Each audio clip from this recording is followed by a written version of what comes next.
Amateur Traveler is in its 20th year now, but can you imagine if I had people on the show who had never been to the destination, but had just read about it or seen a movie about it? That wouldn't make any sense at all, and you wouldn't listen. We all know how important it is to receive advice from people who know a destination to get the most authentic local experience. And a great option for experiencing this is Explore Worldwide and their authentic small group adventures, led by local tour leaders, perfect for solo travelers who want to meet like minded people with a desire for adventure. I'm often an independent traveler, but two of my last three trips were with small group tours because they organize everything and it's a lot easier. If you want to recreate the tour I did to Malta, they have a Malta and Gozo Discovery Tour. I'm intrigued by one of their tours called A Taste of Sicily. The company again is Explore Worldwide, and visit exploreworldwide.com to learn more. And thanks to Explore Worldwide for sponsoring this episode of Amateur Traveler. The nights are long, the days are short, and the weather is chilly to downright cold, depending on where you are. It's a good time to slip into a Quince iconic Mongolian cashmere sweaters, which start at only $50. You can treat yourself to everyday luxury at an affordable price with Quince. If you really want to dive into luxury, you can check out their leather handbags, washable silk shirts, and European linen sheet sets. Whatever you're looking for at Quince, all the prices are 50 to 80% less than similar brands, and they do that by partnering directly with top factories and cutting out the middleman. They only work with factories that use safe, ethical, and responsible manufacturing processes. And of course, they use premium fabrics and finishes for that luxury feel in every piece. But you've already heard me rave about my Quince travel pants. Treat yourself this winter without the luxury price tag. Go to quince.com/traveler for 365-day returns plus free shipping on your order. That's QUINCE.com/traveler to get free shipping and 365-day returns. Quince.com/traveler. And thanks to Quince for sponsoring this episode of Amateur Traveler. Got my bags packed, I'm on a roll. I'm heading out there and I'm ready to go. I'm looking real good in my passport photo. Oh, no. Amateur Traveler, episode 718.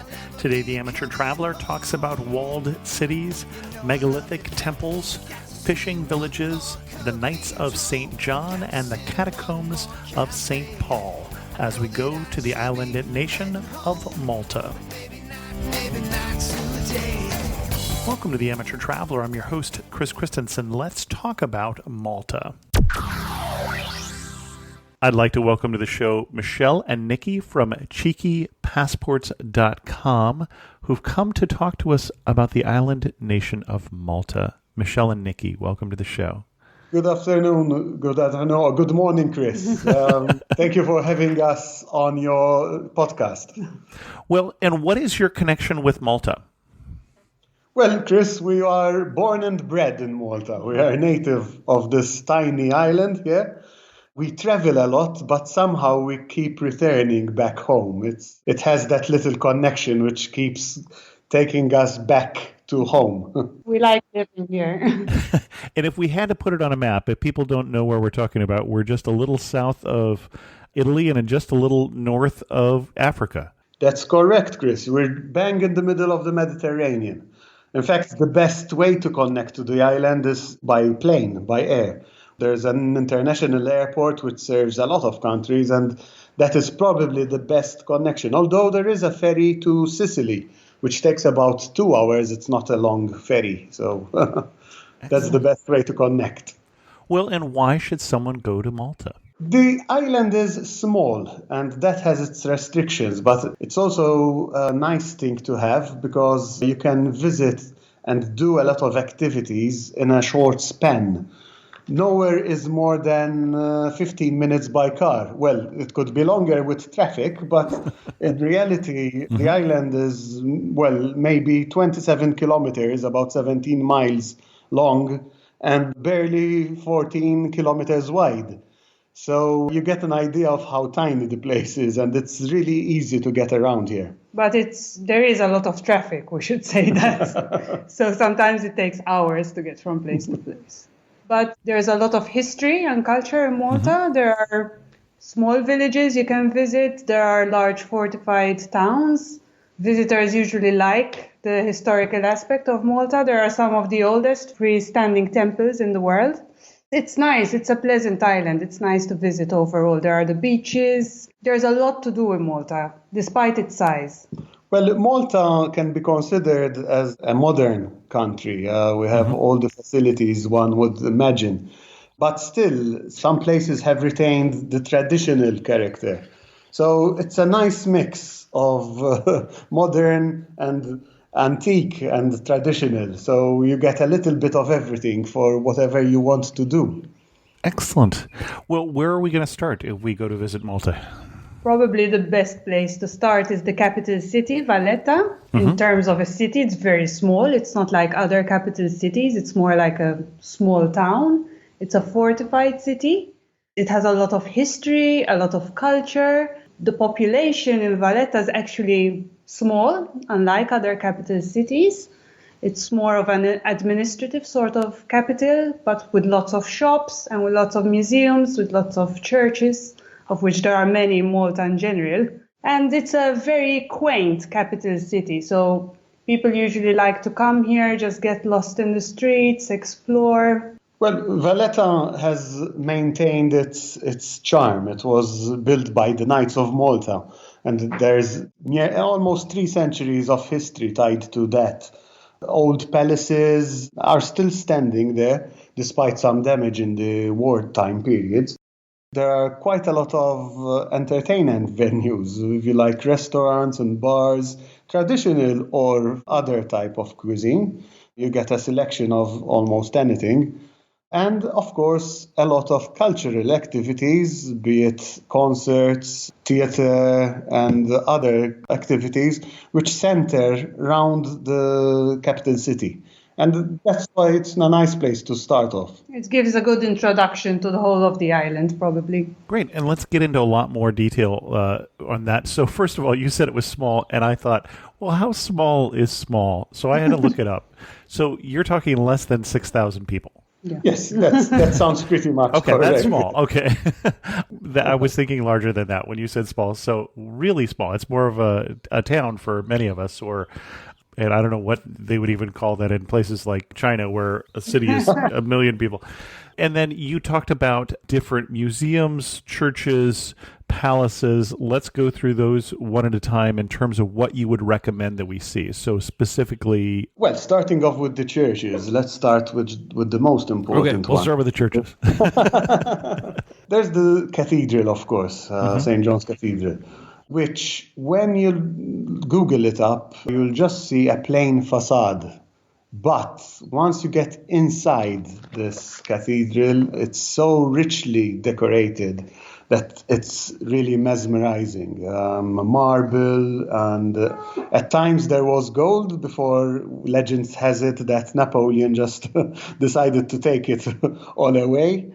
And some nice stories there tied to the history of the place. Attached to the cathedral, there's also the Cathedral Museum, which is home to many artifacts, but amongst others, a painting of Caravaggio, which spent a couple of years interned here in Malta on his way to Italy, and who gladly left some of his paintings with us to enjoy.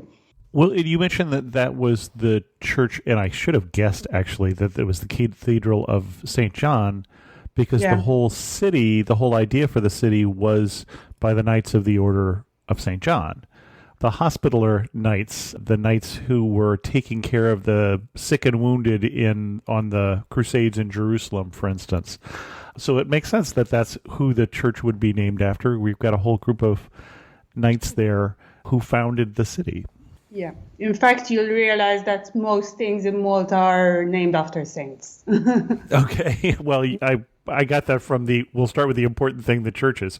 Well, there are, if I'm not wrong, 365 churches in Malta. So if you stay here for a year, you could visit one a day without going back to the other. Well, in Valletta, one of the museums which is very popular is the Archaeology Museum. Okay. And the reason being is that the history in Malta spans for 5 millennia, even more, as Michelle introduced before, not in Valletta, but outside of Valletta. There are the oldest megalithic temples in the world. Right. They're even older than Stonehenge and the pyramids themselves.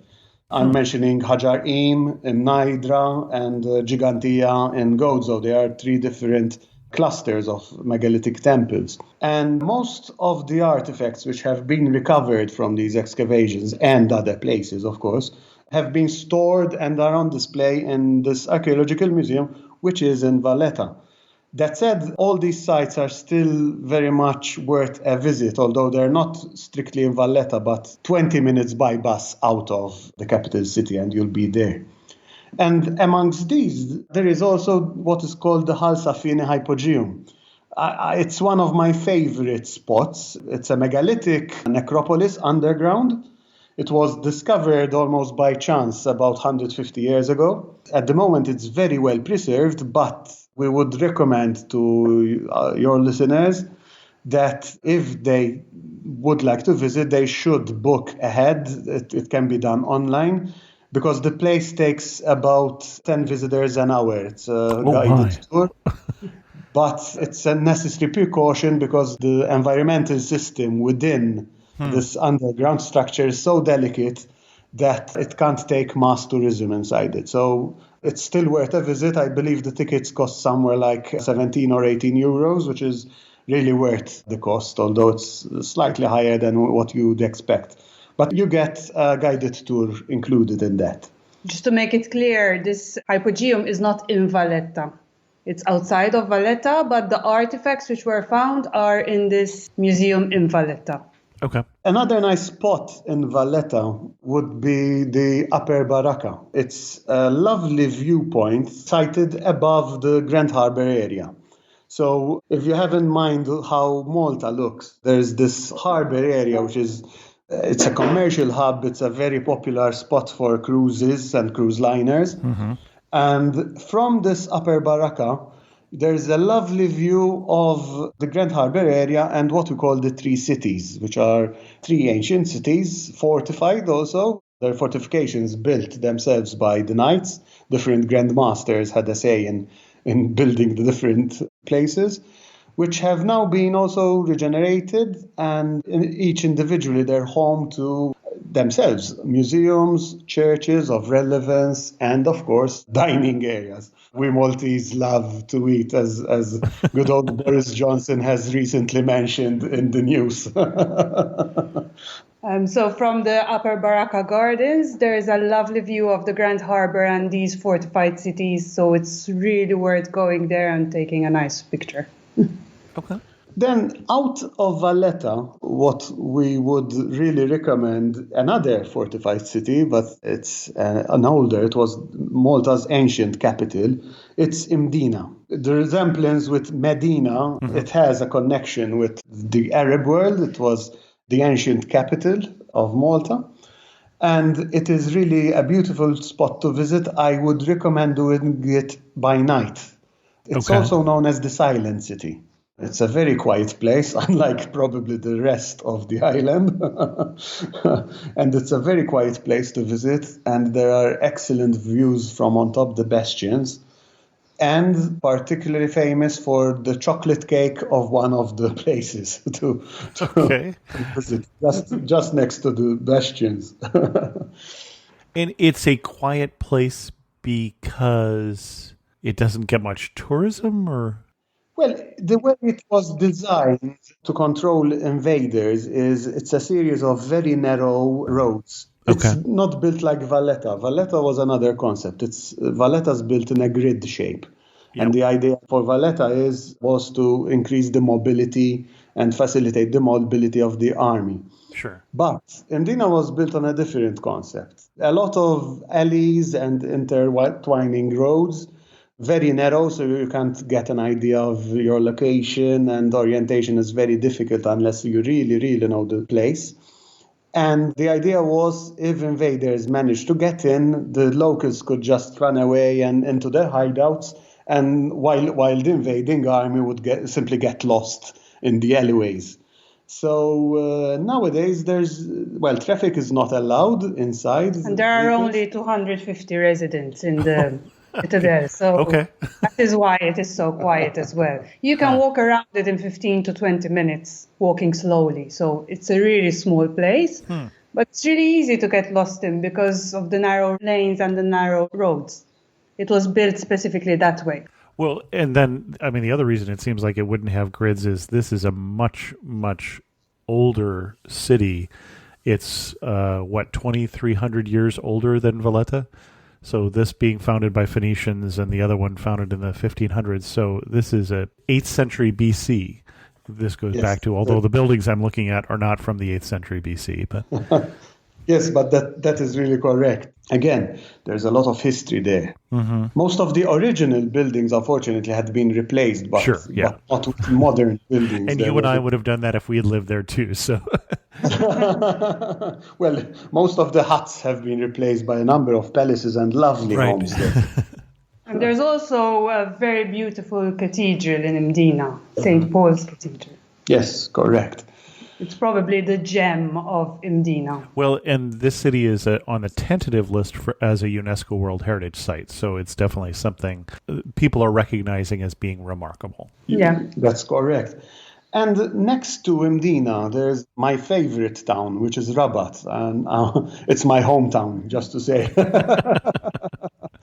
That's all right. We all have favorites. I was bred and born and bred.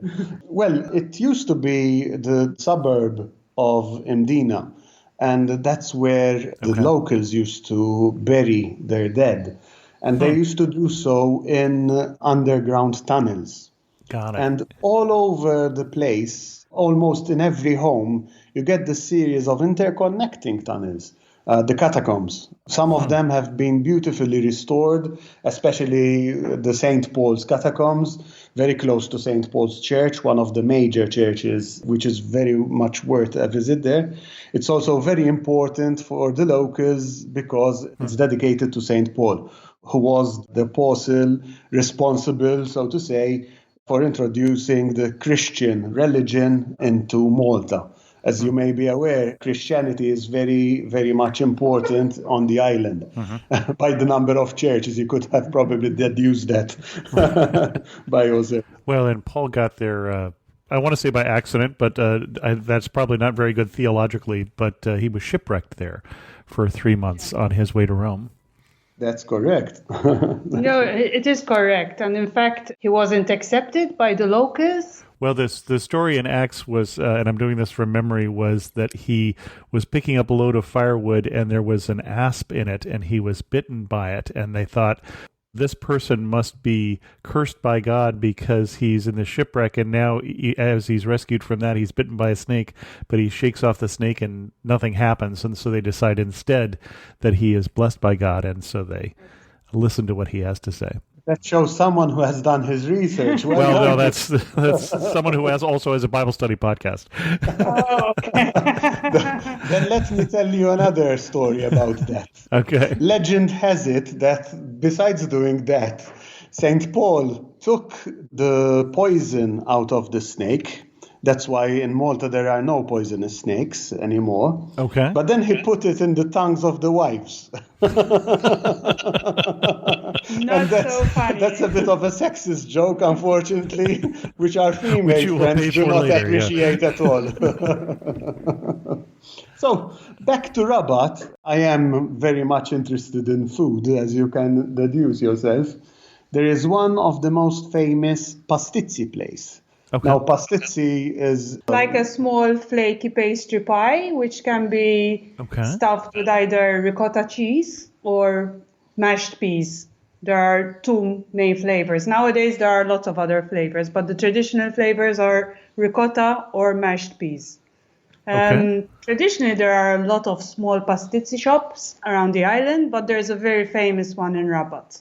And people flock there from all over the island. Especially if you go to Medina, you have to make a stop at this pastizzi place. It is just outside the Mdina wall, so you can't really miss it. Okay. Does it have a name? Yes, Serkin. It's called Serkin. Well, the proper name is Crystal Palace, but the locals refer to it as Serkin. Okay. Pastizzi are very cheap, very filling, very fatty too, but we love them. They're not really healthy if you're in a diet, but I mean, yeah, who cares? You're on holiday. Excellent. Let's back up just a little bit. Anything else we should see in Medina while we're there? Well, in Medina, as I said, it's nice to visit by day. There's the cathedral, which would be open. And you said to visit by night, and you didn't say why. Oh, yeah. Well, by night, it's related to the atmosphere of the place. Okay. It's nicely lit. There's very low lighting. It's quiet. It's safe. Well, I would say most of the country is very safe, to be honest. But it's a very romantic place to have a short walk in. It's really beautiful to walk around at night, but obviously most places would be shut. And the view from the bastions at night, you get to see, well, what is 3/4 of the island, not the city, the island itself. And the view is, just lovely. And if you happen to visit around summer or pre-summer, in the summer shoulder months, there would be a nice light breeze, being a bit elevated, which makes the whole experience really enjoyable. And then just get some takeaway pastizzi for your walk, and you'll be sorted for the day. Well, so a couple questions for you. One is, you mentioned if you happen to visit in summer, when would you recommend people come? Well, the most popular time is summer, of course, but we would rather recommend to take up the shoulder months. Okay. I would say anything which is May, June. May, June is a lovely time. Beginning of July.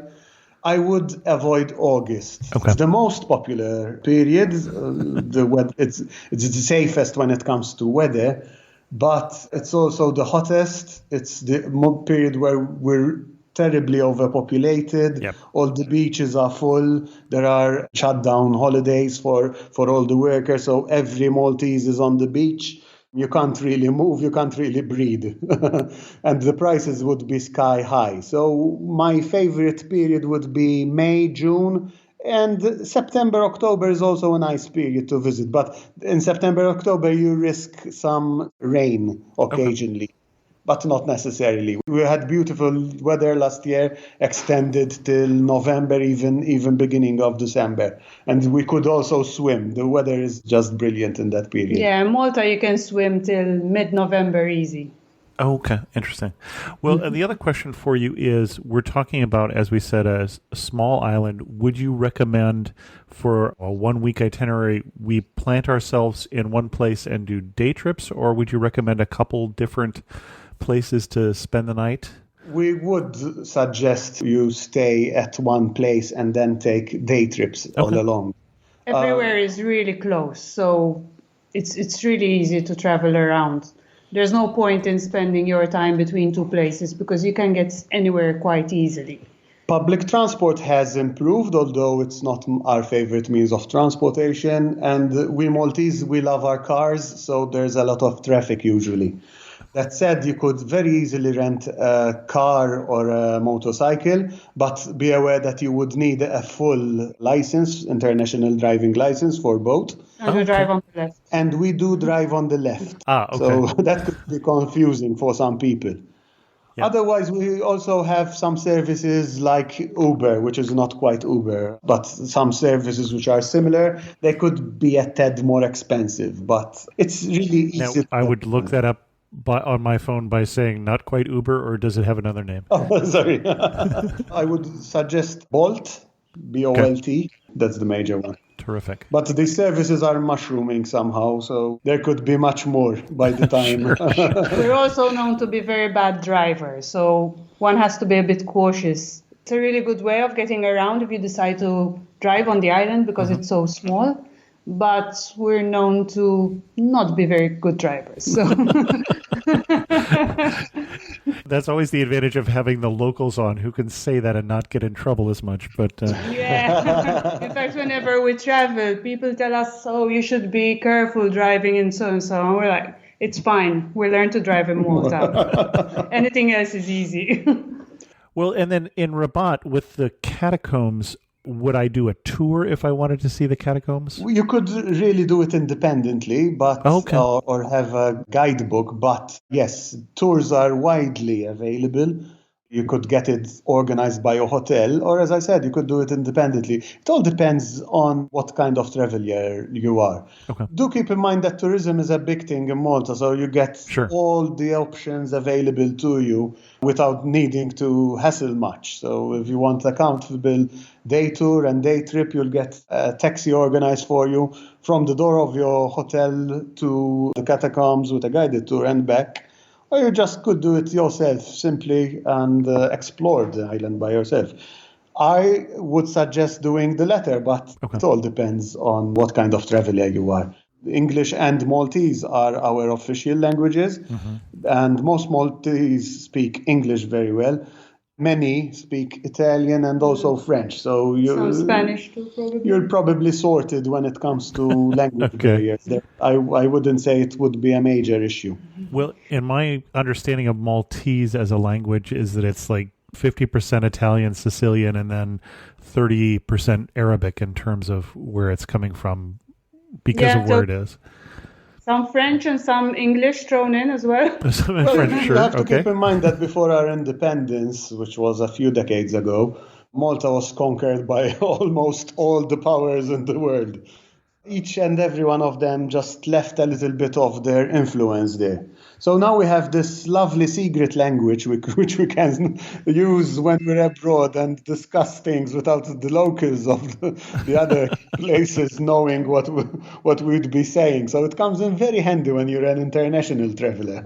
Well, and you say all the countries of the world. I can at least count the Phoenicians, Romans, Moors, the Knights of St. John, the French, and the British. So I may be missing some there, but you've had some influences from different regions. Especially, as you say, the Knights and the British after the Knights. Probably anyone had interest in the Mediterranean conquered us. Malta's location is very strategic Right, sure. in terms of it being right in the middle of the Mediterranean between Europe and Africa. Well, and not just in the middle of the Mediterranean, but at the kind of the narrow spot in between Yeah. Tunis and Sicily there. So, That's right. yeah, very, very strategic both today and in the past. Yes, that's right. Everyone wanted a little piece of Malta and Gozo, our sister island.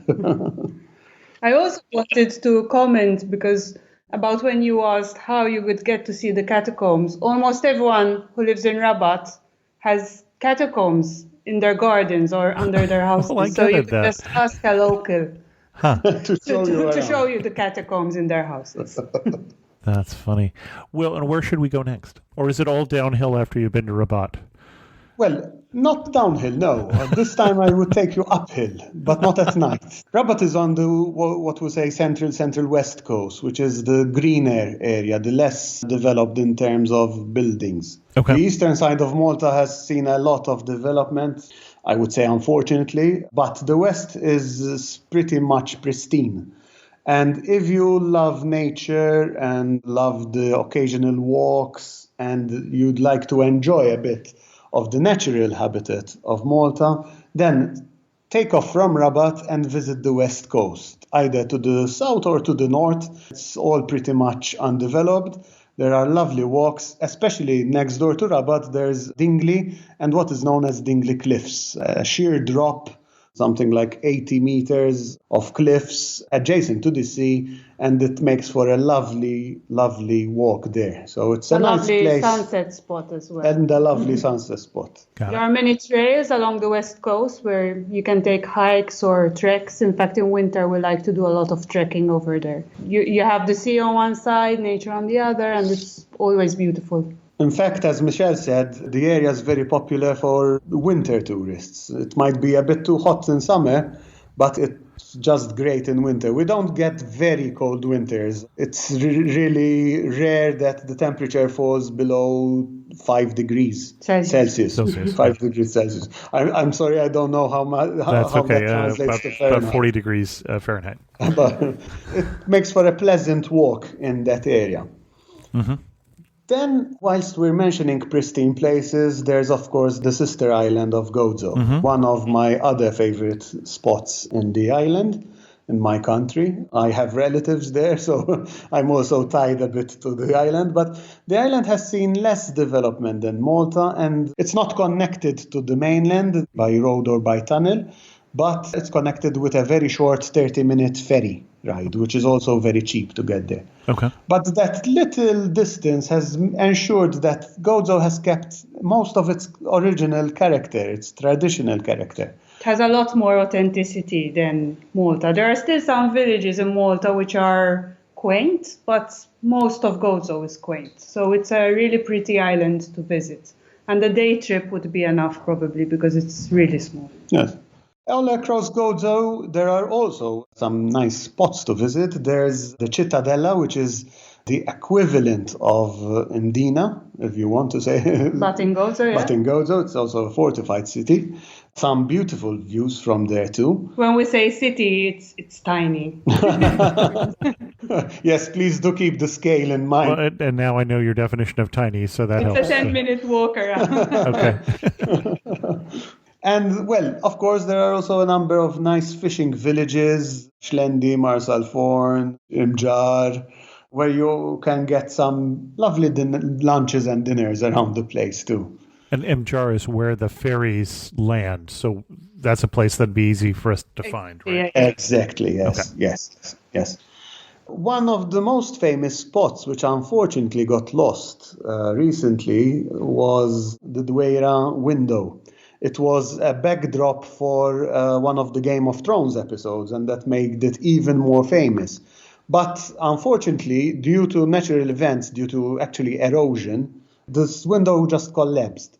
Although the area is still very ecologically pristine and a favorite spot with nature lovers and a great spot for sunsets. We totally recommend staying there for a sunset in that area. One of the best sunset spots.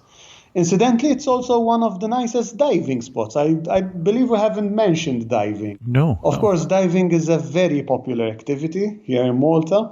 You get foreigners who just spend their time underwater, not over water. They would spend months, 2-3 months, just diving. It's very popular with British diving tourism, for example. It's fun, let's say. There are a number of wrecks which have been scuttled on purpose to make the place more interesting. But there are also some natural underwater formation and Posidonian flora and fauna cultures which are incredibly interesting if you're into the diving. I am myself. That's why I speak about it with some passion. Mm-hmm.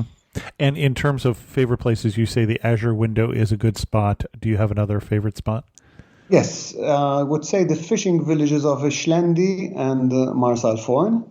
Both are very, very popular spots with locals where it comes to social and nightlife there. By nightlife, I think it's past the disco times. But the lovely promenades of both towns provide for an excellent backdrop, especially in the summer months, where most people just like wandering about, stopping and chatting with the locals and the people they meet there. So that is also a nice place to consider to visit. Now, Shlendi, I see, is on Gozo. Is the other as well? So is Marsalforn, yes. Okay. It's on the eastern side. And one other popular beach, very popular, is Ramla al-Hamra. It literally translates to red beach because the sand is golden red. Oh, got it. Okay. It's not a small beach. Well, in Malta terms, it's not a small beach. It's popular, but it's not overcrowded like some of the beaches in Malta. The beaches in Gozo tend to be far less crowded. So it's a really nice spot to swim. One other nice spot, if you're not done with archaeology, would be the Gigantia temples, Oh, sure. another set of megalithic temples In Gozo in this time? Gozo. I believe it's a bigger complex than Hajar Im, if I'm not wrong. I'm not too sure about that. But the name Gigantia, as the name implies, it's giants. Right, That's where the right. giants lived. And the reason is because it's built with stones which are so huge that they would be very difficult to put in place even with modern technology. So it's a bit of a mystery how the stones have been quarried and placed in such a way in that place. So as you can see, there's a little bit of everything, a little bit of everywhere. Well, and what I'm seeing that is, one, a UNESCO World Heritage Site, and two, I'm seeing that it's the second oldest religious structure in the world, but we'll talk about the Turks there some other time, that they have someone that's claimed to be older, but we're going way back to 3600 BC. Yeah, in fact, we thought it was. We're always told that it was the largest, the oldest freestanding structure in the world. But I went to look that up, and it seems it's not anymore. We do have to verify that claim. We're very patriotic. That's okay. I always look those up because I find that tourism boards sometimes exaggerate just a little bit. That's right. Then in the summer months, every town and every village in Malta has his own festa, the village feast. There are, of course, some modern additions, but it's mostly a traditional feast where the patron saint of that parish, of that city, is celebrated.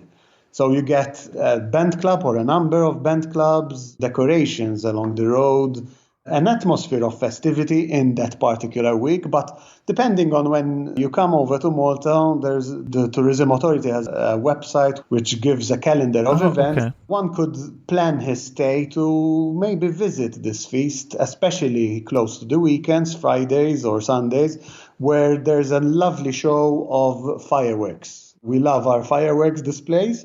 Yeah, so they can be noisy for some, but I believe they're also beautiful and entertaining. So that's something which, if you're visiting Malta in the summer period, you should probably put on your itinerary. The fest season is usually between May and September, I believe. So it's very easy to get into that. Well, the country goes crazy probably in Santa Maria, which is 15th August. There are 7 or 8 parishes which celebrate it at one go. Okay. So if you go to somewhere where, like Mdina in that period, you can see 7 or 8 different firework displays across the whole island. It's mesmerizing. It's beautiful. Well, and I understand there is also a Malta International Fireworks Festival at the end of April?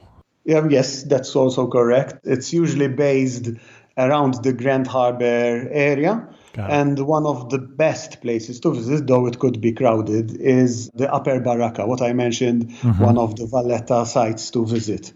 But yes, you are correct. Although it could be busy there, and you'd rather view the display from the other side, which is the 3 cities, one of the 3 cities. Got it. In terms of places to stay, is there you said home base in one place. Is there a particular place that you would recommend? If you're driving, we suggest staying outside the more popular areas. So you'll find B&Bs and apartments to rent anywhere around the island. And if you have a car, you can just stay anywhere in the more quiet areas and just drive around to the more popular places when you need to. If you're not driving, it would be best to stay in the more popular areas. So that would be Slima and St. Julian's, because there's all forms of entertainment, restaurants, tourist facilities.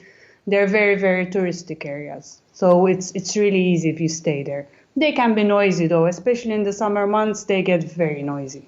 Okay. Now, in terms of you've mentioned a couple times when we were in Valletta and now again, evening entertainment. Is there any place that you would recommend? There's lots of restaurants and clubs in the St. Julian's and Slima areas, which I've just mentioned. Yep. There's all kinds of dining options. Do you have a favorite? Oh, we have lots of favorites. Melliha, probably. Well, in the north of Malta, there's this town of Mellieha. It would be a nice spot if you have a car to visit. It's midway between busy and quiet. It's not very quiet, it's not very busy either. But it is also home to some of our favorite restaurants. To mention one, I would say Bucagarni. Yeah, we love that. It's a fish restaurant. It's and lovely. Commandos, which is a fish restaurant. But, it's a general restaurant. But I'm thinking about fish. In the south of Malta, just on the other side of the country, let me remind you, that's about 26 kilometers away, not too far then, there's a fishing village of Marsa Shlock.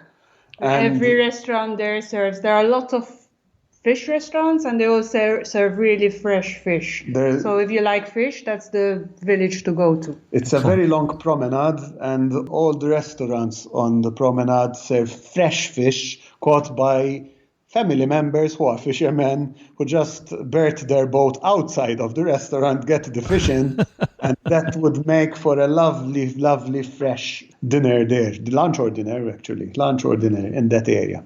We're quite big on fish here in Malta. Well, it's also looks like quite the colorful and picturesque waterfront there with the multicolored boats and such.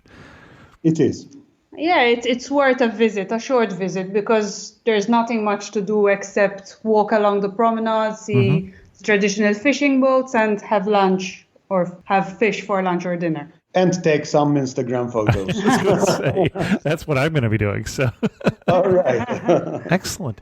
Are there any other places that you want to hit in terms of an itinerary before we get to some of our wrap-up questions? So if you have time, probably, and you're here in summer, a day trip to Comino, the island of Comino, is worthwhile. There are a couple of beaches. It's a tiny island, I think 3 square meters, is it? Yes, it's the third largest of the archipelago, but it is uninhabited. There's only one. No, there's 3 people there. But there's 1 or 3 people. There is the Blue Lagoon over there, which is a lovely, lovely, lovely stretch of blue water, and it's very, very popular in summer. So ideally, you shouldn't go there in August. It gets really packed, and it's a very small area. But if you go there in June, it's still quite empty. Or if you go midweek, maybe. It gets really packed in the weekends. Well, one activity which is very popular recently, Chris, is chartering of sailing boats for the cost of, I would say, depending on the size of the boat, but I would say 400 or 500 euros. You could charter a boat for the whole day, including food.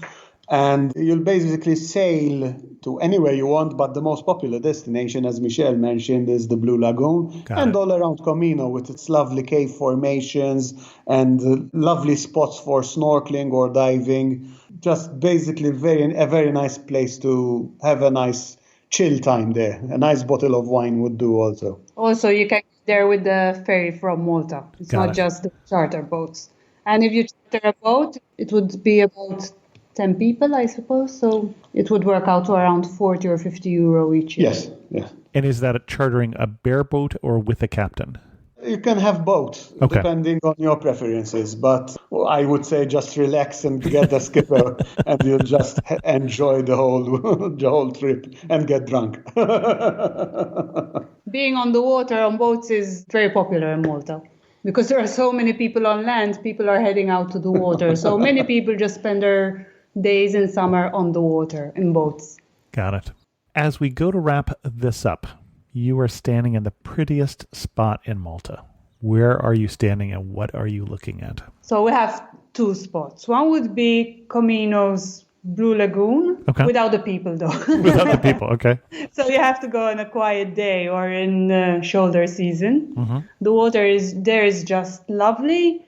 There's a beautiful view. It's really relaxing. It's one of the most beautiful spots on the island. Yes. And the other spot for me would probably be Mdina by night on the Bastions. Okay. Highly recommended. Excellent. One thing that makes you laugh and say only in Malta. There are too many of them. There's actually a Facebook page with that title. Oh, is there really? Well, we tend to be very hot-headed, but at the same time, good people. So there are a lot of instances where people just get fired up and angry over something really stupid, and then they calm down after a while. In general, I believe, Chris, we are a loud population, Okay. especially when we discuss in Maltese. You think it's the Third World War going on, when in actual fact we would be discussing where to go and have dinner. You get these occasional stares from foreigners thinking that, oh my God, something is going on here, when in actual fact it would be really, really silly going on. So if you're in Malta and you're hearing someone shouting at you, he's probably giving you directions. Don't get scared. Lots of gesticulation. Oh, yes. We get that from our Sicilian cousins, and we like to gesticulate a lot with our hands, but in general, we mean no harm. That's so funny because almost always when we do Amateur Traveler, when I say what makes a place stand out, people will say, well, the people were so friendly. And Malta is the only place I think somebody said, well, the people are so grumpy. We do like to complain, to be honest, but you can have a good time, really. And the people in general are actually very friendly. Maybe we don't come across as such sometimes, but we are. Well, that's what I wondered when you were saying that. Exactly. Excellent. And if you had to summarize Malta in just 3 words, what 3 words would you use? Tiny. Yeah. Busy. Mm-hmm. And sunny. Yeah. Sunny and pretty. Sunny and pretty. Excellent. That's 4 words. Well, and our guests again have been Michelle and Nikki from cheekypassports.com. And I know the answer to this question, but I'm going to ask it anyway. If we wanted to send people to your best post on cheekypassports.com on Malta, where are we going to send them? Let me be cheeky then. Just send them to the main page where the most recent post is, because that is the best one. And the real answer to the question is, between now that we're recording this and when this comes out, you're hoping to write your first post on Malta. We'll do our best, promise. Excellent. We get very caught up writing about our travels outside of Malta. We never have time to write about Malta. I completely understand. I was doing blogging for 15 years before I started a blog about my home state of California. So I relate to that. Excellent. Well, Michelle and Nikki, thanks so much for coming on Amateur Traveler and sharing with us your love for the beautiful island of Malta. Thank you for having us, Chris. We Thank really you, Chris. appreciate. In news of the community, a special thanks go out to all of the patrons of the show who help support Amateur Traveler, especially Henry Suski, who is the newest patron of the show. Thank you, Henry. On last week's episode of the show about Iowa, I heard from Bob, who said, I would recommend a visit to the Herbert Hoover Presidential Library and Museum located in West Branch, Iowa. It is an easy stop adjacent to Interstate 80. I know that there are many of your listeners who enjoy visiting these libraries, and while this isn't as large as others, it is still worthwhile visit to add to your personal collection of presidential libraries that you have visited. And Bob, I happen to be one of those people who likes visiting the presidential libraries. I don't think I have the presidential library passport yet, but I believe my wife does. And she's at least one presidential library ahead of me because she's been to Reagan's and I have not. Catching up on some of the reviews that I mentioned I'm behind on, I got a review on the Podchaser site from Expat Cast, who said Amateur Traveler has been putting out podcasts for literally more than half my life. The archive goes back to the mid-2000s, and new episodes continue to come out to this day. This means they've got shows on just about everywhere, just about anywhere and everywhere you might travel to. I typically just search for the name of a city or country that I'm heading to, and bam, there's at least one full episode, sometimes more. I also enjoy the host interviews, mostly locals, either people who grew up there or transplants who have lived in the area for a while, so tips aren't just touristy things. They cover that too, and typically are frank about the tourist stuff you should skip and the stuff that's worth it. But they go beyond that to discuss locals' favorite parks, restaurants, day trips, etc. I don't like to overplan trips, but I also don't want to miss anything accidentally. So on my last trip, I limited my research to just listening to the relevant episode of Amateur Traveler. It was a perfect, easy way to get an overview and some insider info, which is how I discovered the amazing Chocolate Cafe in Luxembourg, where I fell in love with chocolate spoons. Hashtag forever grateful. I'm listening to the relevant episodes for my upcoming trip now, and it's getting me pumped. If you've got travel planned, I definitely recommend checking out if there's an episode on your destination. And obviously, I said I was behind on reviews. This review came out before we all got locked down. But hopefully that will come off again someday soon. In terms of supporting the show, we've talked about Patreon. Also, there is the affiliate links at amateurtraveler.com/affiliates. One of the sites that I want to mention is Intrepid, and Intrepid has done the back end for a number of the Amateur Traveler trips that we have done, all except for Egypt and Central Europe, but they are again going to do the back end for us of the trip to Turkey next year and to Central Asia coming up after that. And if you book through amateurtraveler.com/intrepid or go to amateurtraveler.com/affiliates, then when you book through that link, Amateur Traveler will make some money. And me. And with that, we're going to end this episode of Amateur Traveler. If you have any questions, send an email to host@amateurtraveler.com, or better yet, leave a comment on this episode at amateurtraveler.com. And thanks so much for listening.